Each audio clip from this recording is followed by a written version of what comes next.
Recently, I've been reading a book about Carl Jung. It's actually his autobiography.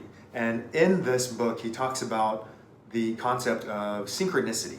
And by synchronicity, he will come upon something and maybe in a dream, and then later it'll come to fruition in real life. I've been thinking about how does synchronicity apply in my life? And one of those ways that it is applied is me actually using ketamine to treat patients.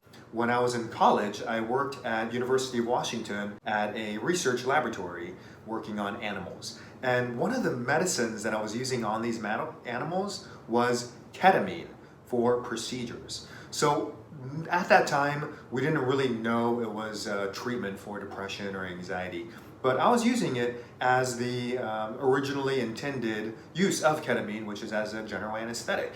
So I was using this medicine not even aware that I would be 20 years down the road be using it in a different way.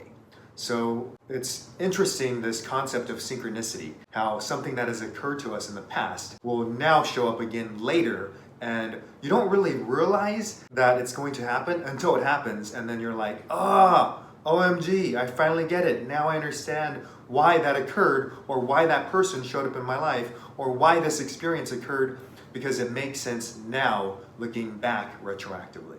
Have you ever had an experience of synchronicity or coincidence that just doesn't make sense? Let me know, and if you have any questions or comments, please leave me a message below.